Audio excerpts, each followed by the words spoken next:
নমস্কার, আমি সঞ্জিনী। এই সময়ের বাছাই করা খবর নিয়ে আপনারা দেখছেন হেডলাইন্স কলকাতা। মেদিনীপুর হাসপাতালের স্যালাইন কাণ্ড নিয়ে এখন রাজ্য রাজনীতি সরগরম। আর এই বিষয়ে এবার তীব্র ক্ষোভ জানালেন ডায়মন্ড হারবারের সাংসদ অভিষেক বন্দ্যোপাধ্যায়। আগে আরজিকর কাণ্ডের ঘটনা নিয়েও বিরক্তি অসন্তোষ প্রকাশ করেছিলেন তিনি। এবারেও মেদিনীপুরের ঘটনা নিয়ে একই রকম অসন্তোষ প্রকাশ করলেন তৃণমূলের সেনাপতি। তার সাফ কথা, স্যালাইন কাণ্ড নিয়ে সার্বিক তদন্ত হচ্ছে, দোষীদের কেউই ছাড় পাবে না, দৃষ্টান্তমূলক শাস্তি যেন হয়। আজ বুধবার ফলতায় সেবাশ্রম প্রকল্পের অনুষ্ঠানে এসেছিলেন অভিষেক, আর সেখান থেকেই হুঙ্কার ছাড়লেন তিনি। অভিষেকের কথায়, স্যালাইন কাণ্ডে প্রসূতির মৃত্যু দুঃখজনক, কেউ দোষী প্রমাণিত হলে কড়া ব্যবস্থা নেওয়া হবে, কারো গাফিলতি প্রমাণ হলে শাস্তি হবেই, স্যালাইন কাণ্ডে যুক্তদের শাস্তি হবেই, কাউকে রেয়াত করা হবে না। বিষাক্ত স্যালাইনে প্রসূতির মৃত্যু ঘিরে যখন রাজ্যের স্বাস্থ্য ব্যবস্থা প্রশ্নের মুখে পড়েছে, সেই সময়ই অভিষেক বন্দ্যোপাধ্যায়ের উদ্যোগে জোরদার হয়ে উঠল সেবাশ্রয় প্রকল্পের কাজ।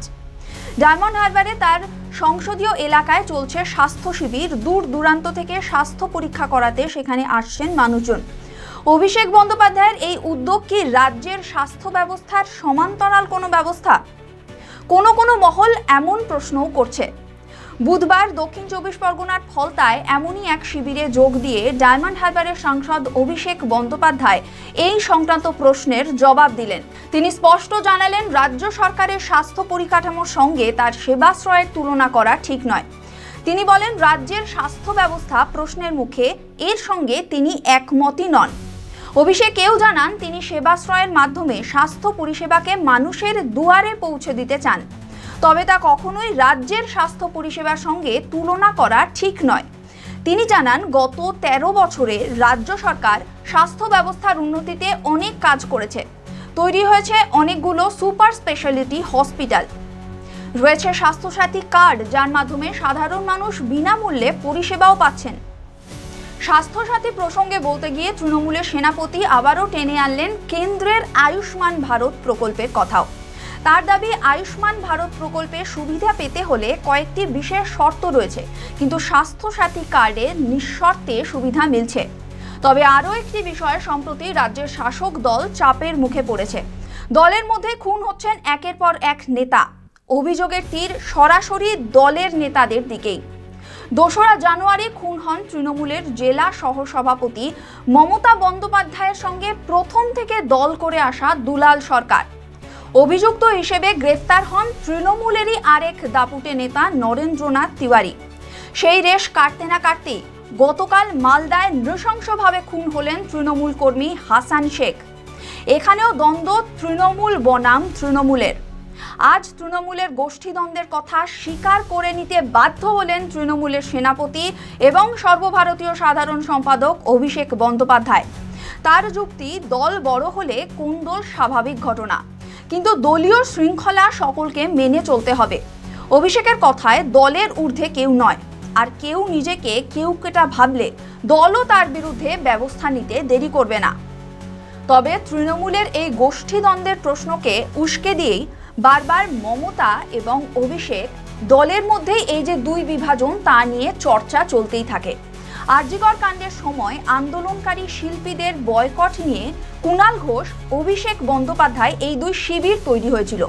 কুণাল ঘোষ প্রতিবাদী শিল্পীদের বয়কটের ডাক দিয়েছিলেন। তৃণমূল বয়কটে বিশ্বাস করে না, এমনটা জানিয়েছিলেন অভিষেক বন্দ্যোপাধ্যায়।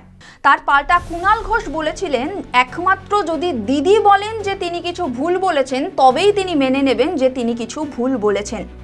এবার আবারও অভিষেক বন্দ্যোপাধ্যায় নাম না করে কুণালকে খোঁচা দিয়ে নিজের অবস্থানেই অনড় থাকলেন।